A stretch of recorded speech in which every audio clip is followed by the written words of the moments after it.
welcome to the show. I'm your girl, Summer Willow, host of the Ladies Love Hip Hop podcast, coming to you with some new-ish, okay? This is season 5, episode 1, and I'm so excited that we are doing things new this season. The Ladies Love Hip Hop podcast name has now changed, you all know, to Hip Hop is Higher Education. And I also have a beautiful and wonderful new co-host, my girl, Steph Aspires Reed.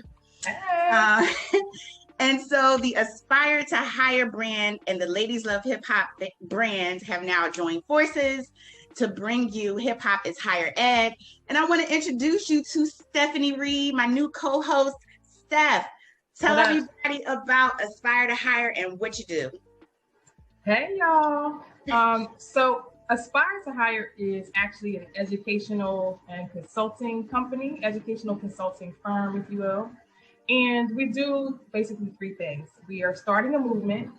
We offer diversity, equity, and inclusion training, but we also do educational events and programming. And so that is where Ladies Love Hip Hop and HIH events have merged, bringing you the State of the Union. And what is the State of the Union, Steph? Listen, the State of the Union is the merging of 2 excellent brands. Yes. It's the merging and intersections of 2 beautiful, powerful women and the work that we've been doing for years. Also layered with our love, our deep love of hip hop. And so we're going to bring our forces together to really interrogate hip hop and higher education together. So that is Hip Hop is Higher Education. Absolutely. And just like you tune into the State of the Union address to find out what's going on in your world, in the United States or abroad, the State of this Union, we're going to touch on, the happenings and the, just the different layers of hip hop and what's going on with the affairs of hip hop.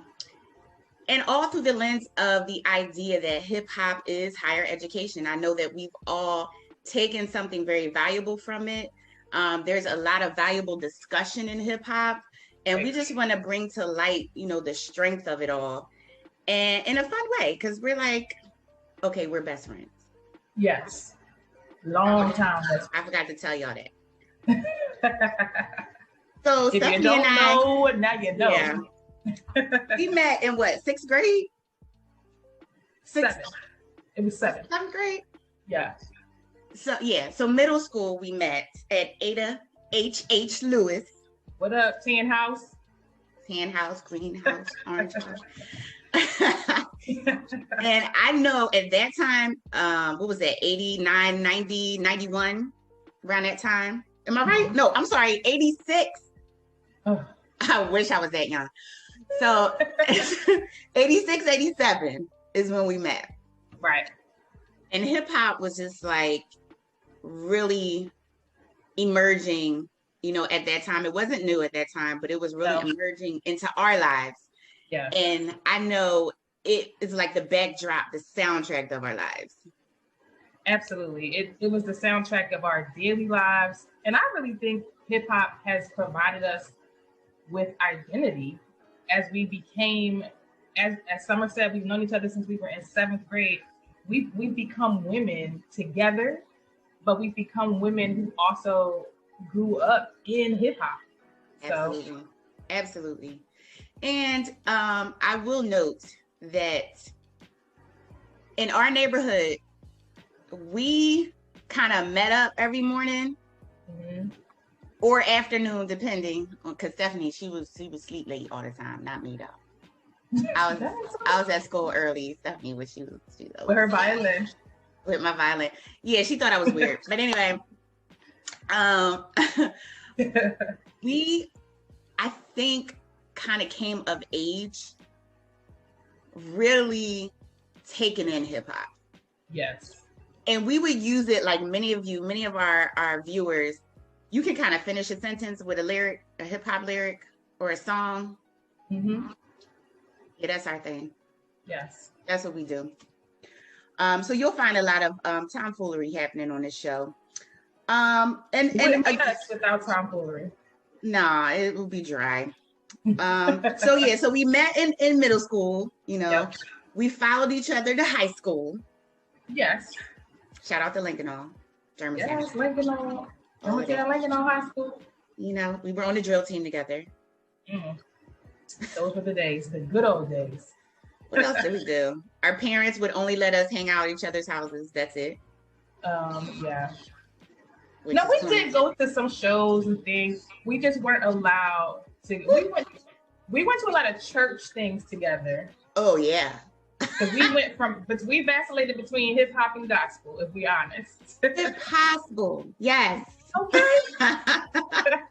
Yeah, but our parents definitely, we had to be together if we were going to go anywhere in the good old streets of Philadelphia, Germantown in particular. Yes. And so hip hop was the way that it's really the way I think that we even communicated with each other somewhere, how we shared experiences of like blue boy friends, crushes. Yes. The way we used to dress. Oh, yes. Remember my hammer pants? Remember my hammer pants and the patent leather shoes? Oh! I had the patent leather shoes also. Yes. I do remember those shoes. So. Yeah, I burned them, by the way. Yeah. I have pictures. I'm going to put them up. Please don't. Don't let her do that to me, y'all. Yeah, I'm going to do it. So Steph, I just want to know, and this episode is going to be very short. We just wanted to, you know, introduce you to us and just get in the minds of these ladies. But what drew you to hip hop? Wow. I don't even know of one particular thing that drew me to hip hop. Hip hop was present. It was ever present. So I think the better question is, where was it hip hop, right? Hip hop was everywhere that I was. Hip hop was even in the choir rehearsals that we went to, right? We came up in the era of those 80s and 90s choirs where, you had your gown on, but you were still clapping like this. That was a hip hop. There was hip hop undertones even in our gospel choir days. True. So I would say what really continued to keep me connected to hip hop was just the way that it spoke to my experience as a Black female, our relationships with Black males, even I have a very, very hip hop sort of, I don't know how to describe this. It's not going to sound right on one way or the other, but my father is like a hip hop head of old. So I couldn't escape it. So hip hop is me, I am hip hop. Absolutely. And, my story is like many women, and probably you too, Steph. My older brother introduced me to hip hop. Shout out to Danny. What up, Danny? What up, Danny? The only way that I could play with my brother would be to be quiet, don't touch nothing in his room, in his little funky room. Anyway, he was always telling us to be quiet. Get on my nerves, okay? But he had all the records though. My brother had a great record collection and tapes, and he was listening to hip hop. I was still listening to, I would say, R&B, whatever came on the radio, whatever my parents would put on. But my brother was the first to kind of allow his own taste to stand out, and kind of move away from what our parents were doing. Right. And the hip hop he played at first, I was just like, I wasn't interested. I'm gonna be honest.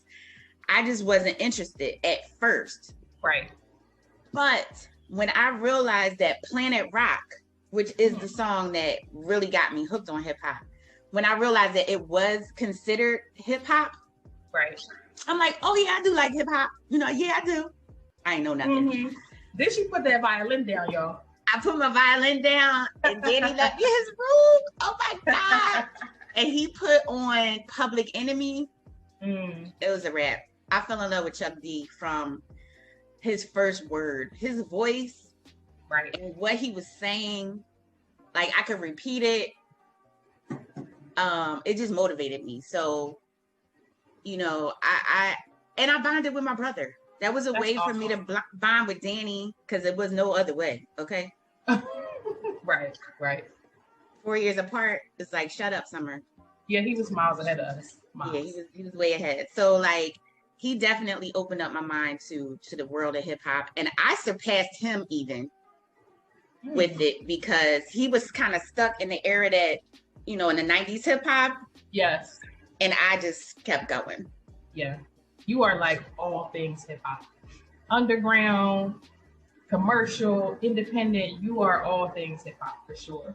I love it. And you know what? Now that you say that Danny is the one that introduced you, it made me think of a memory I have. You know, the very first time I heard Eric B and Rakim Mahogany was at your dining room table. It was you and I and Danny. And you was like, I need you to hear this. He listened to that song for the whole afternoon. It was a rap. So, oh my goodness. It was a rap. That song, it still does something for me. Don't it? Yes. It wasn't until I got older that I questioned some of the lyrics. Wow. Okay. And we'll get into that. We're going to get into a lot of things on this show. Absolutely. But I definitely had some questions for Mr. Rakim after that. But anyway, it's still my jam. If you listening, Rakim, maybe you could come on and break it down for us. I would love for you to come on and break down your exotic taste. Anywho, I love you, but you know, let's talk about it. You want to tell the people how we met? How did we meet those? How did we meet? Like the exact moment. Well, my memory of it is that it was on the walk home from school. Okay. Like we didn't go to school together, but we always ended up walking home in the same friend group. And then once we got to the bottom of the hill, you remember obviously the hill on Ardley. Mm-hmm. You and I would just spend a little bit of time right here at the corner of Ardley and Haynes, and you would go your way and I would go mine. And eventually we started to just meet there. But that corner is where we met. We gotta take a picture at that corner. Ardley and Haynes, baby. Ardley and Haynes. It went down. Yeah, you know, Stephanie a lot of things went down. She was my protector. She said I was weird and I had a violin on my back and people had it was plotting on me. So she looked out for me. Let's not talk about that. I used to fight a lot. That's what she said. I did, but I don't know if that was true. Anywho. All right. And then, so we were introduced to hip hop. I believe that, again, as we aged and as we gained more valuable experiences in life, and hip hop was still there, you know, learning and growing with us, you know, I stayed with hip hop. I never strayed from it. I questioned it. I was angry with it sometimes, but I believed in it and I had faith in it. And it's probably the longest relationship I ever had. I would say it is. It is. And I'm good to my boo. But I stayed. I stayed because, and you know, they say, you know, you don't date potential, right?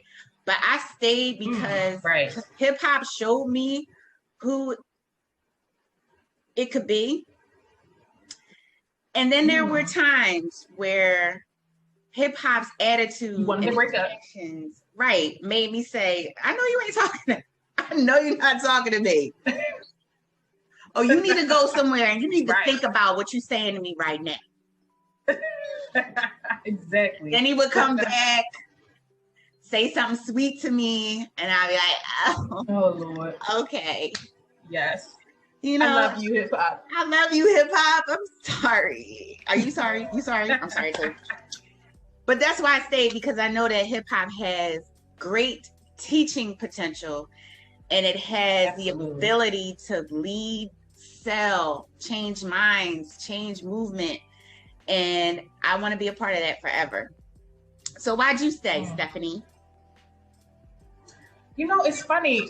I think I stayed because of the type of work that I got into, which was higher education. I have been a higher ed administrator for a long time, longer than I care to admit because we old.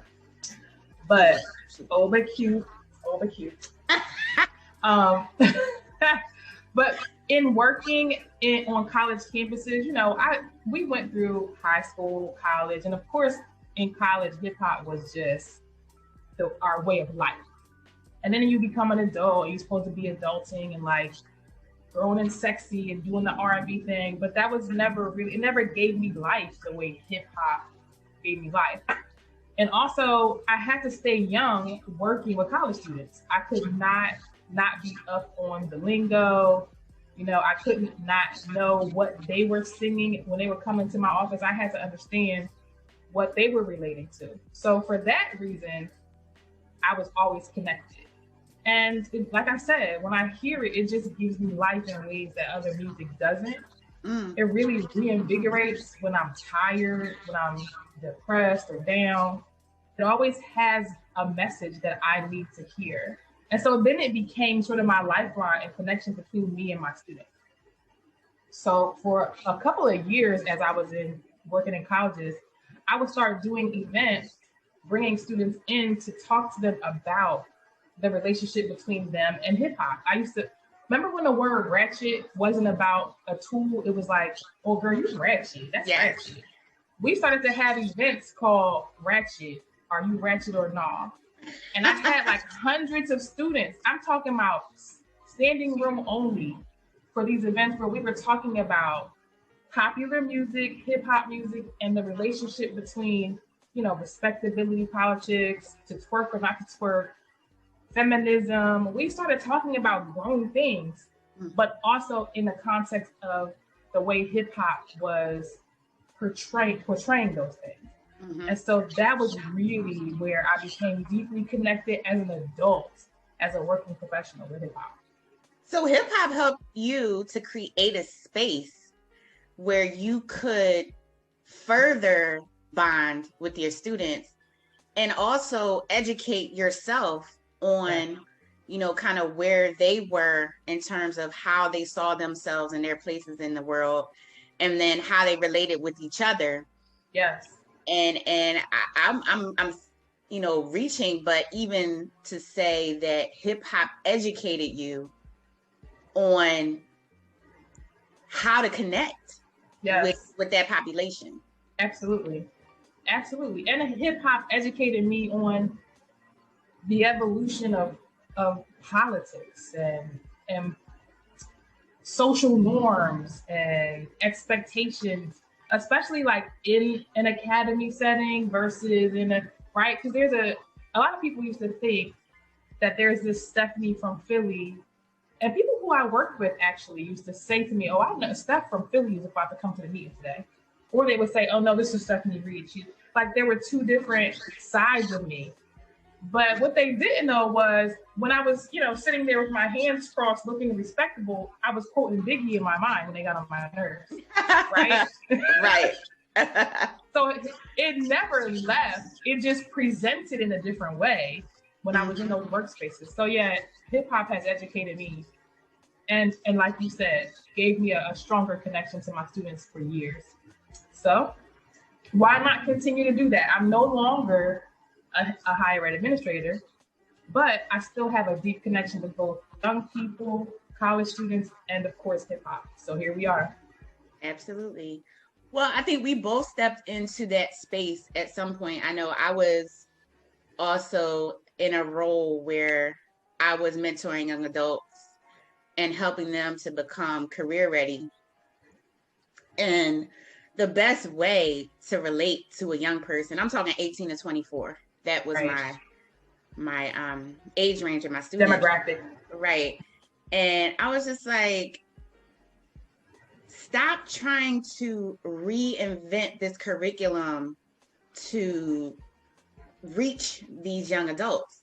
Right. That's not necessary. First of all, they need to be able to speak the jargon of the professional world. They need to understand how to read through and decipher, and I call them money terms to my students. If you want to make money, you got to talk money.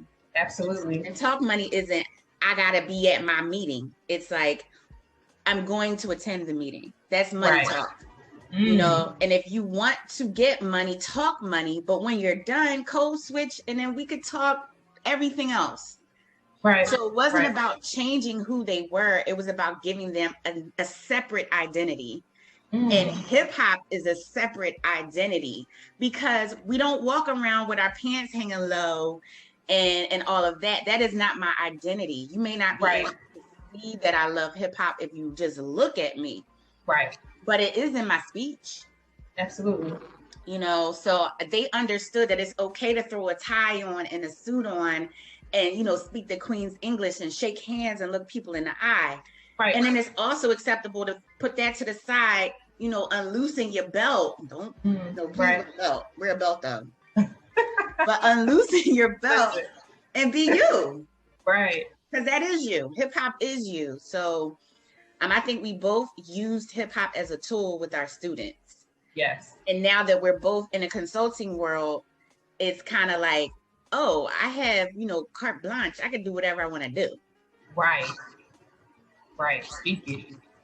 Money talk. That's real money talk right there. That's the money talk right there. Okay, so we have a new season coming up. Yep. All of our episodes are not going to be like this with me and Stephanie talking about stuff you don't really want to know. But we're going to have some amazing topics and guests on the show to open up your mind about hip hop. We are no longer going to have these one-dimensional, conversations where it's like, is he in the top 5 or not? It's like, yeah, it's more important stuff to talk about. Right. Can you talk about something else more important? Right. So we're going to be bringing out some definite, and that translates to, thank you, the higher education part. We're planning in this podcast to really play with intellectual curiosity, right? We're going to be invigorated by debate, by dialogue, because some of what you just heard from Summer talking about code switching and money talk, that's up for debate. There are some people who are pro code switching and not, anti code switching. And that to me falls into this respectability politics, which I believe is connected to hip hop in some way. So we're going to be not just listening and talking about what's relevant, what's hot, but underneath all that, underneath and in between all of that, how does that impact us as women? How does that impact young people that we work with? I'm a parent now, so how do I reconcile my love of twerking with raising a young daughter? Right? Do you have a love for twerking? Listen, I mean, in private. I can't twerk. I can't twerk. I mean, I'm no Meg the Stallion, but I'm like Summer the Pony. Yes, pony. That's about as far as you're gonna get with my twerk. Woo, Lord, it gets the job done. Anyway, yes, we got to keep this rated G today. Yes, but okay. So these are the things that we're going to explore, and we're going to explore a lot of these things with special guests. So it won't, again, like Summer said, it will not just be us busting it up, just she and I. We're going to have some fantastic guests to help us dig into social justice issues of race, equity, issues of poverty, gender identity development, mental health. Absolutely. You name it. Yeah, and we can easily pull stories from hip hop around all of those topics. All of those topics have been discussed, discovered, debated through hip hop. So it's important for us to link the two and just kind of be a bridge between, life as we see it and live it and hip hop.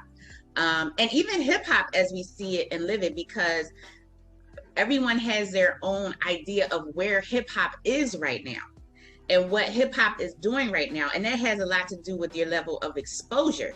So we're going to expose you to hip hop that you've never heard of artists that, you know, you probably wouldn't give a second glance to, that maybe you need to. Right. We're going to desensitize ourselves to things that, you know, we're going to try to things that don't matter. And roadblocks that cause you not to really listen to hip hop, like profanity, even misogyny.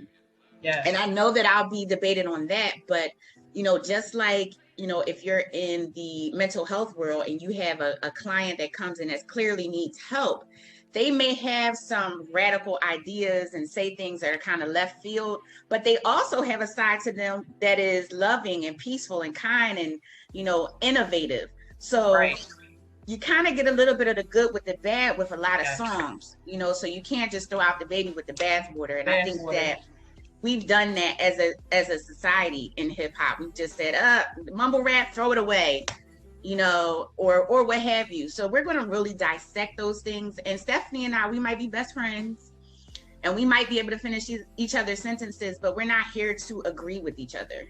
Right. You know, we're here to debate and discover. And we hope that you will join us on this journey. It's going to be amazing.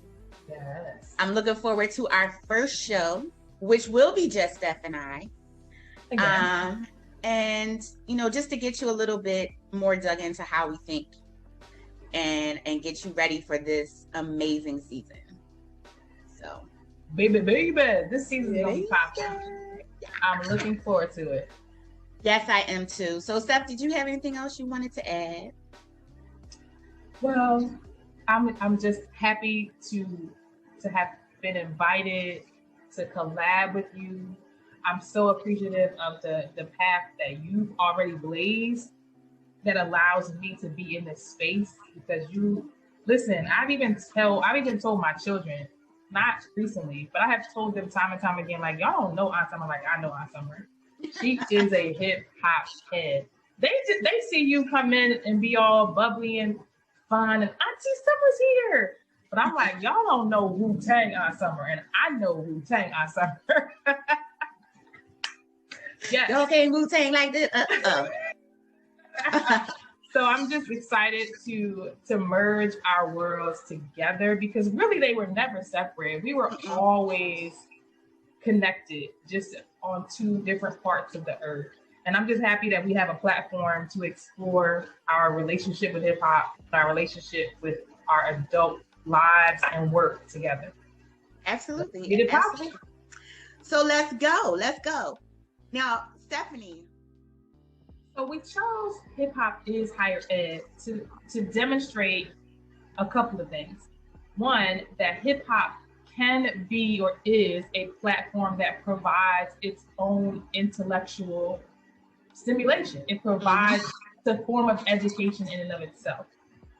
But hip hop is higher education. It's also just a way to amplify that hip hop provides its audience with different forms of intellectual curiosity, a way to really dive into issues of social justice, economic injustice, racial justice issues, all those things that are really relevant to us. But we really dive into it, interrogate it, dialogue about it, even debate from time to time with a hip hop lens. So and that, I'm sorry. I was just going to say also the idea that